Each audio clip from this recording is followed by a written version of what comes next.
Tower Brewery Burton Strong Ale.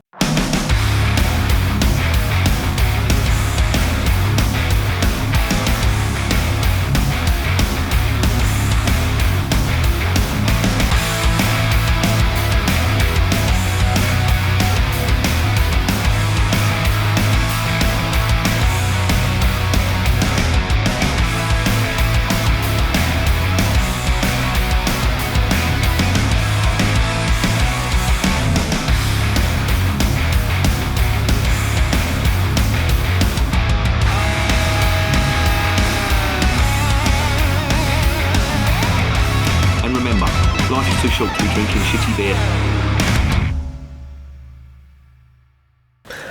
Welcome to another edition of Bands, Bikes and Booze Reviews. This could be a rant, or it could be a very surprising beer, but we have got some of this stuff. This is the Tower Brewery Burton Strong Ale. Now, I picked this up in Morrison's and I was immediately drawn to the name of this beer, Burton Strong Ale. Now, I'm not sure how well up you are in the history of beer, but for me, Burton Strong Ale conjures up images of the old Keeping Ale, October Ale, Old Ale, that kind of thing. I.e. dark, English beer, very malt forward, light on the hops, quite sweet, maybe a little bit of invert sugar, reasonably high ABV. Bottle conditioned, if it's in a bottle, if it's on cask conditioned. However, upon reading the spiel on this, now bear in mind, this Tower Brewery are based in Burton on Trent. I'll give you a little rundown of the brewery in a bit. But there's a big alarm bell. I bought this and I was quite excited to get it. And after reading what was on the side of the bottle on the label, it's sat in the fridge now for about, well, it must be nearly a month now. I've just not really... I'm not... Oh, man. What's the adjective? I'm not really loath to try this, but I just have no enthusiasm for it, which is unusual, but I'll tell you why. The reason I haven't got much interest in this beer, when I really should have, because this is brewed in arguably the heartland of English brewing, they're using American hops. They're using Chinook hops in this. And it boils my effing piss when I see that on English beers. Just picture this for a minute. Now, you know me, I'm all big for tradition. I love the German traditions that they've got. I love the traditions in Belgium that they've got. It's like we're embarrassed about our own beer traditions. And that really needs to stop, because our beer traditions have been ridiculed, not so much by people from other countries, but by the natives themselves.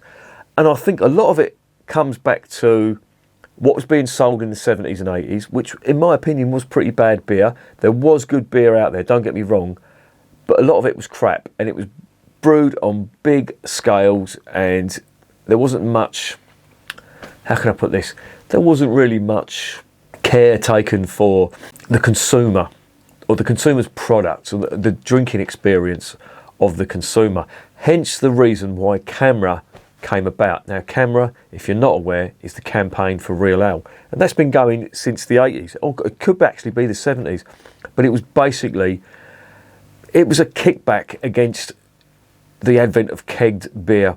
Now, they were putting all kinds of stuff into kegs back then, and there was some really bad beer. Worthington E, I don't know if you remember that. My old man used to drink that. Worthington Export, he drank that as well. However, he was trying to find something apart from Guinness as he was living over here, and he couldn't, so he just carried on drinking Guinness. And that's a sad indictment, really, that we couldn't even produce a beer of reasonably high quality. Now, don't get me wrong, I'm sure there were potentially local beers out there, certainly up and down the country, that were regional, and some people, I wouldn't say like to keep quiet, but it didn't really get out that far. And the dominant beers, much like the macro lagers, were what people mostly drank back then when it came to ale and bitters. I use the term loosely because a lot of it was brewed by big brewers such as Charrington Bass. If you've ever heard of the Watney's Red Barrel stuff, I mean, it was that kind of stuff. Then when you go on to stuff like mild, where you did get landlords pouring slops into beer, watering down beer, it was a strange time, the 80s, when it came to, certainly when it came to ales and bitters and that type of thing. It was very much, how can I put this? It was very similar to what you're getting now with macro brewed lager. It was that kind of thing. You've got to remember, lager really only started taking off in the early 70s, and before that, everybody drank ale. More or less everybody drank ale. You'd get the occasional stout drinker. You would get, obviously, the Guinness drinker from Ireland. But it was mainly ales that they were drinking. But Burton, and it pains me to say it, they've called this Burton Strong Ale. The history of Burton, and not just Burton, but Burton Strong Ale, is huge. It goes back to the earliest origins of English beer. Now, Burton Abbey, of course, was around in the 11th century, and there has been brewing in that region since then. The advent of IPA originated. Well, that's arguable. The advent of IPA did come from London, but Burton arguably did it better and more effectively. But Old Ale, you can definitely trace back to Burton, and it did even have a name, Burton Ales. I mean, there's a book out called Wind in the Willows. Don't know whether you've heard of it, but it used to be a kids' cartoon, but it's a really old book, and they mention Burton Ale in there as well. I think, was it Toad? He'd found some Burton Ale, and apparently he was over the moon, and rightly so. It was a very distinct beer. It was very sweet, well, comparatively sweet compared to the hoppy stuff. In fact, it was, if you want to know what it was like, it was the opposite of IPA back then. So you would have got dark, sweet, fruity beer with the Burton Strong Ale, the Old Ale, whatever you want to call it, the Keeping Ale, the October Ale. It had numerous different names, but Burton Ale and Old Ale, the terms were interchangeable, I should say. IPA was the complete opposite. It was packed full of hops. It was bitter, and it was lighter in colour. So, how have we come to this stage here? Well, the Tower Brewery, let's get on to them. They're based in Burton-on-Trent, as I say. In fact, they're based in an old malting building, which was built by the Thomas Salt Brewery, which was based in Burton. And again, this is where I'm going back to the old heritage of the place now. That was built in 1870, and it was brewed by the Bass Company. And they obviously they know they are no longer in existence. They're owned by AB InBev now, and it's just a trademark. It's not a company at all. But the Tower Brewery are situated in there, and they use the tower because it is quite high. They use the gravity there to a good effect. The grist and the water pressure utilise the gravity when in the brewing process. So yeah, that's a good thing. I like that they've kept up that tradition. But what annoys me about this, I mean, they're calling this a strong ale, but they're putting American hops in there. Now, the emphasis really shouldn't be, if you're going to call it a Burton Strong Ale, the emphasis shouldn't be on hops. I would have much preferred to see this with English hops in it, you know, Fuggles, Challenger, Goldings, any variety of Goldings, you name it. But Chinook, I'll get onto the characteristics of the hop in the next section, but put it this way, it doesn't go, and it's something that really annoys me in beers now. I mean, this is a prime example. Brewers getting English style beers, or not just English style beers, but lagers and stuff like that, throwing American hops in them. The only place American hops should go, in my opinion, is in IPAs. Yes, I do get the experimentation thing and all that, but call it something else. You shouldn't be calling that Burton Strong Ale. Yes, it's 6%. But it's got American hops in it. Oh, do you know what? I'm going to fucking start ranting in a minute. And I know you all like to see me ranting, but fucking hell, I've got a wedding to go to tomorrow. I've got to wear a bloody suit, so should I have a bit of a coronary? No, I can't do that. I shouldn't even be fucking saying things like that. My missus would kill me if I had a heart attack. Yeah, make of that what you will. Anyway, let's get on to the beer.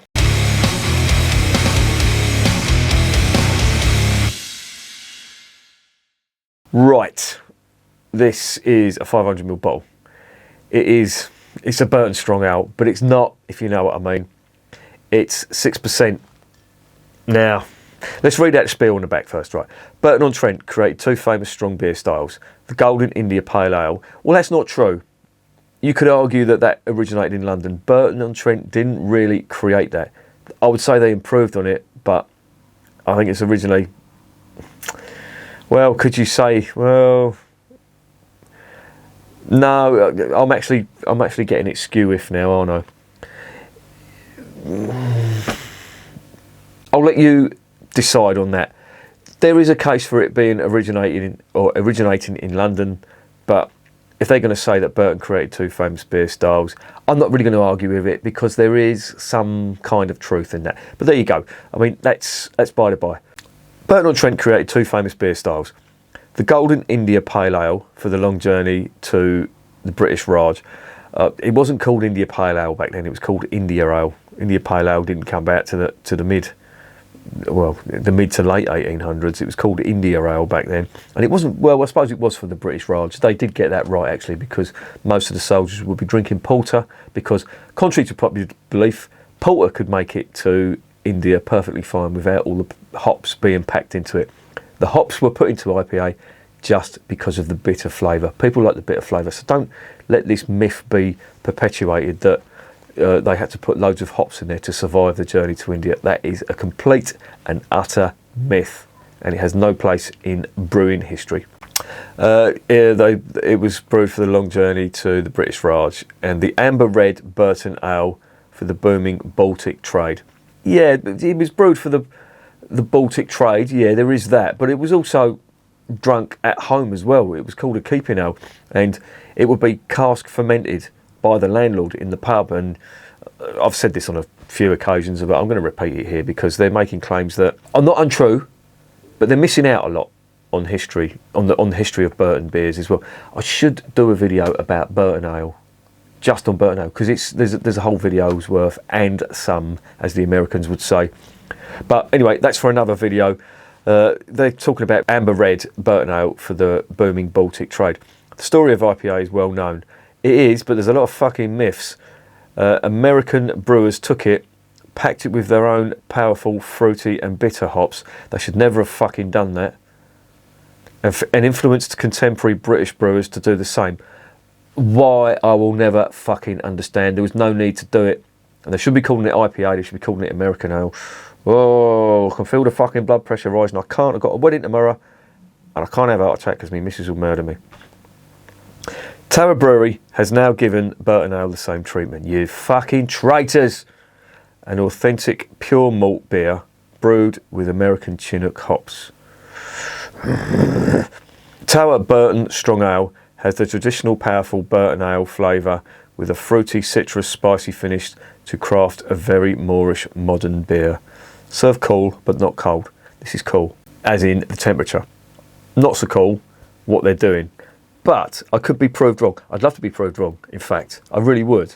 I mean, I love me rants. Well, I don't love me rants, because it'll fucking kill me one day. That's how my old man died. He was having a rant in work. I mean, ranting runs in the family. I'm sure we must be related to it, though. Did you ever see him go at the end of Downfall? Fucking hell, I've had a few of them moments in work. I'll put him to shame. Well, when someone fucking rings me up at fucking 5 to 6 of a problem. Oh, calm down, have a beer, for fuck's sake. Right, Chinook hops. I said I'd tell you what Chinook hops are. Right, Chinook hops are American hops. An American hop variety. And they have the usual characteristics of an American hop. What are them characteristics of an American hop? Citrus, plenty of that. Pine, sometimes known as resin. The two terms are interchangeable. Yep, it's got that. And it's got the dreaded grapefruit as well. Now, when I first started reviewing beer, I had a bit of I didn't mind it. It wasn't too bad. And then when I started seeing every brewer and his fucking wife making beers with these hops in, I thought, hang on a minute, something needs to change here because this is getting fucking ridiculous. The beer style isn't that great. Everybody's making beer that tastes like fucking fruit cocktails. On YouTube at the time, there was only a couple of reviewers. The little Welsh fella was doing some, but he was fucking rapidly getting into his craft beer. And the fella Terry Kay, who sadly, he died. And I used to correspond with him quite a lot. I remember looking at his videos back in 2013, 2014, and I really liked what he was doing. And that sort of got me into trying other beers. So I can thank Terry Kay for that, because he did make beer interesting. And yeah, I suppose if there was an influence on on me reviewing beer, and not just reviewing beer, but trying other beer as well, it was Terry K. And sadly, he passed away. A couple of subscribers and viewers have told me that he's passed away recently. I never got to meet him, unfortunately, and apparently I don't know whether he lived in Kent or the surrounding areas, Sussex maybe, or something like that, but I know he used to go to the British Beer Festival. And I know he was suffering a little bit with the old diabetes as well, so yeah, I think he took the foot off the gas when it came to reviewing beer for health reasons, and understandably so. But that's a real shame, because he was, and even you look on the Shepherd Neame website, he's actually reviewing Bishop's Finger on there. They've got his video on there, and I think it's a real shame. So Terry K, if you're up there, mate, and if there is an up there, cheers for the influence, mate, because I don't think there was any other influencer that got me into at least trying other beers. So well done for that, mate. Anyway, this has turned into a bit of a sombre mood, hasn't it? So let's crack this beer open and see if it can cheer me up or send me into Hitler-esque rants.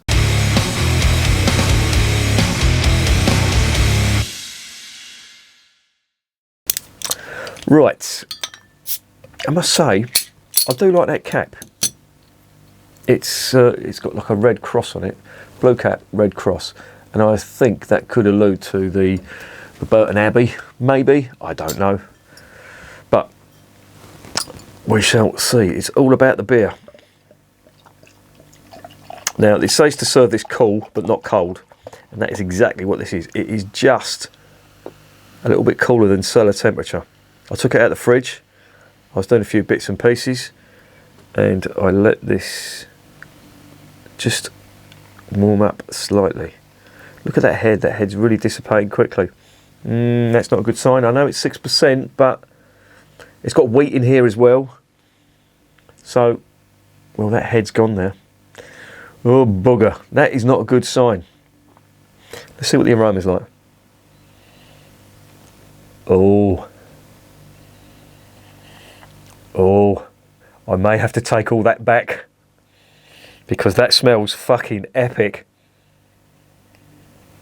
Oh, that smells really, really fucking nice as it goes. Oh dear, Tower Brewery. I think an apology may be in order. That really does smell good. It smells almost barley wine-esque. It's got some sweet. I would imagine there may be some invert sugar on there. I can forgive the head dissipating, because that smells fucking great. There is a ton of fruit on there. Malty sweetness, but mainly big fruit. Big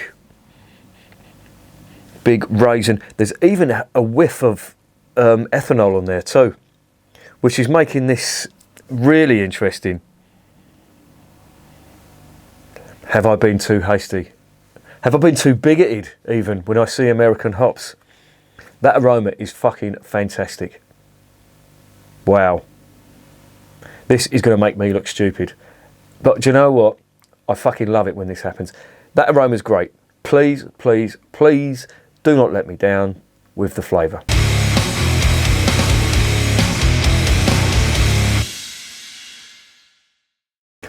Bottoms up. Here goes. Please be good.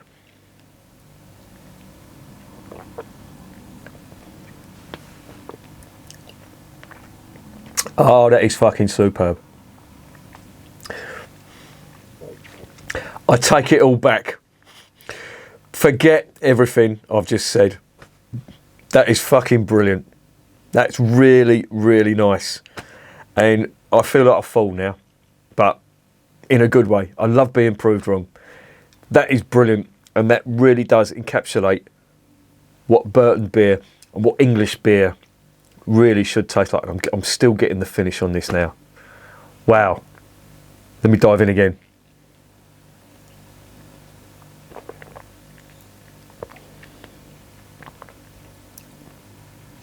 Oh, that is superb. That really does taste like a true old ale, in my opinion. I was really worried about the Chinook hops being in there.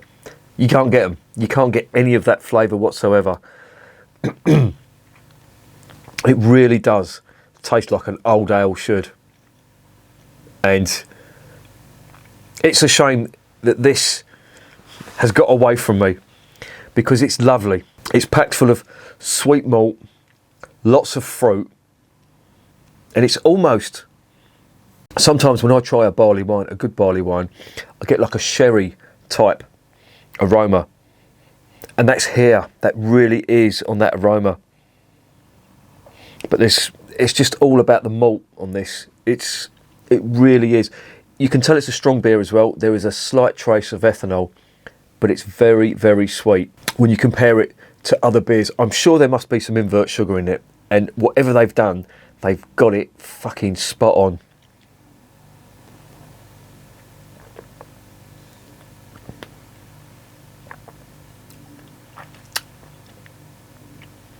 There is a little bitterness on there.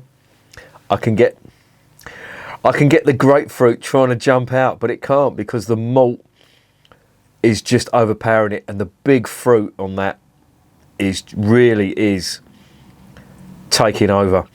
It's almost like a doppelbock with that type of big fruit. There's caramel malt on there. There's a touch of toffee malt, but mostly fruit, and it's like dark fruit. There's some raisin on there, a little bit of sultana, not much of the grapefruit that you would normally associate, certainly no pine. I'm not getting any of that resinous pine that you normally get. Citrus, maybe a little bit, but dark fruit, dark forest fruits are what I'm sort of getting on here. Plum, damson, raisin, that type of thing, and it's big. It's almost doppelbock in its quality. And you know me, doppelbock is my favourite style. But this is English through and through. Oh, do you know what, Tower Brewery? I owe you a massive apology. This has really, really bowled me over.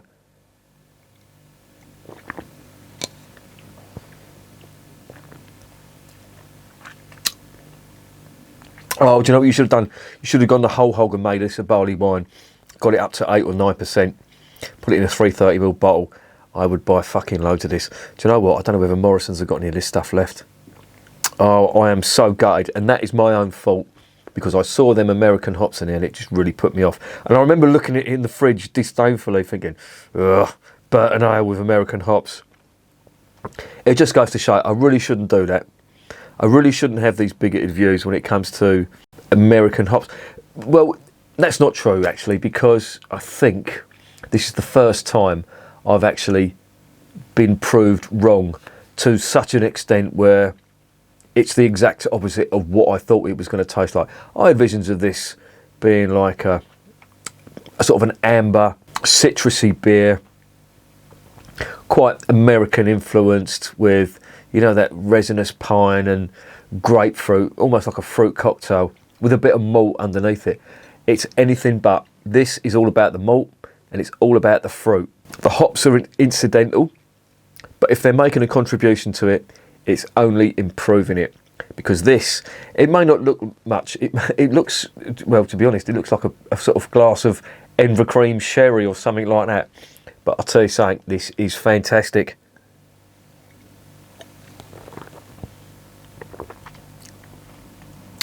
Oh, lovely caramel, lovely toffee malt on there as well, but mostly fruit, like a good old ale, or keeping ale should be. Well, no, keeping ale would have been darker.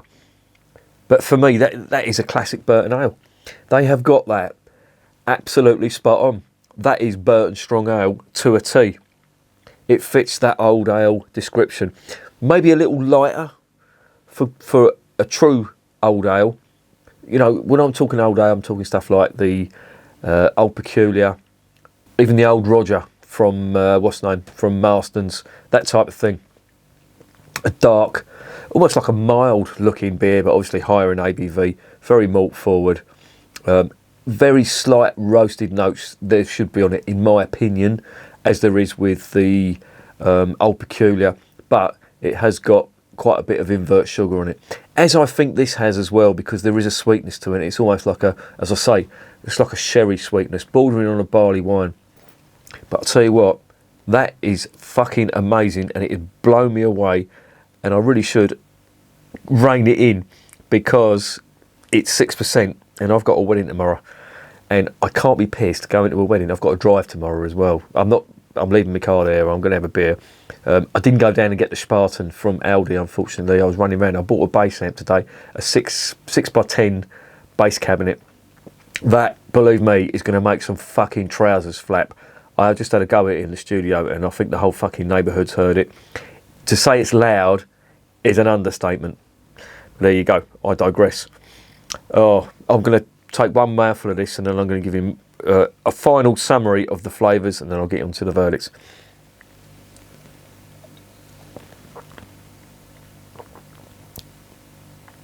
Oh, that is a standout beer. That is superb. Oh, I love it. Big caramel malt, big toffee malt. But the big thing about this is the fruit. There's huge fruit, almost Doppelbock-esque type fruit.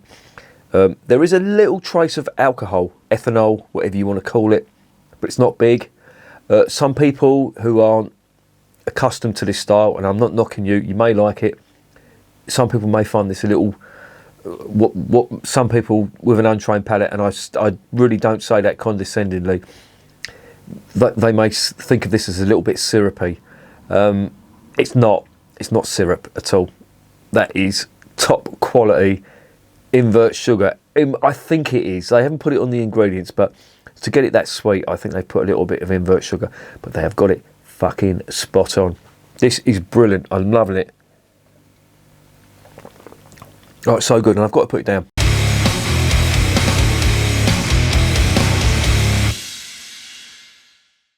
So what is the verdict on Burton Strong Ale? In a word, superb. For me, that is one of the standout beers of the year. And it really is, to my shame. And it shows me what I know. You know, I think I know a little bit about beer and all that. And then a beer like this comes along, and I have my usual fucking blinkers on when it comes to American hops. And yeah, and they just blow me away. And you know what the biggest crime is? I don't even think they brew this anymore. I'm not sure, but it's not on their website. But Tower Brewery, if you are watching this, please brew this again and make a big thing of this, because this is what we do best, this type of stuff. Yes, I know you've used American hops in there. To be honest, with the flavours you've got going on in there, I do believe you could probably have used any hop to be, you know, I think if you'd have put a Challenger hop in there, maybe it may have made it a little bit more spicy on the finish. But the flavours in between that are just huge. Big fruit, well, just very malt forward. That's what I'm trying to say. And that malt is coupled with a lot of dark fruit. And that is a traditional old ale. That's, to me, this is the perfect old ale. It really is. The colour may be a little bit off, but that's by the by. It's all about the taste. And that's superb. And for me, that is a standout beer, and I do believe that is going to be one of the best beers I'm going to have all year. So for that reason, I'm going to give that a 10 out of 10. I cannot give it any less, because it's doing everything right and a little bit more on top of that as well. The flavours are huge. When I first got the aroma from that, it just blew me away. Oh, it's even better now, if you can imagine that. There is a sherry-like, almost Doppelbock. If you can imagine a Bavarian Doppelbock. It smells like that, but with a little bit of an English twist. When you have them really good Bavarian Doppelbocks, there is a sweetness to it. This has got that big fruit on there, but it's also got a hell of a lot of the malt character coming through on there as well. And there is a little bit of the ethanol on there too, but it's amazing. And I'll tell you what, I would go so far as to say I would put that up against a lot of German Doppelbocks, and I think it would give them a run for the money. I'm not sure about some of the best ones. You know, there's the ones that spring out. Some of the Munich ones, the Iinga one definitely does stand out as being a good one. The Kloster Weltenberg Doppelbock is absolutely amazing stuff. But a lot of them Bavarian Doppelbocks, they really are superb. But I'll tell you what, this This is not far off some of them, and it's got a unique English twist on it too. I'm loving it. I cannot say enough about this beer. I had visions of this going down the sink, and I'll tell you something, I really, really want to go down tomorrow. I can't. I'm going to a fucking wedding, and if I wasn't going to a wedding, I don't know, what time do Morrison's open? Oh, fuck it, I've got to leave early, and bollocks. Oh, I'll tell you what I'm going to be doing Monday. I'm going to be going down to, I'm going to be going down to Morrison's, and if there's any of these left on the shelves, there will not fucking be any for long. I'm not telling you where my local Morrison's is, because if some bastard out there goes and buys them all up, I will have the fucking raging up. That will send me into Hitler-esque rants. Oh dear. Oh well. Wish me luck on my quest. But for me, that is a 10 out of 10.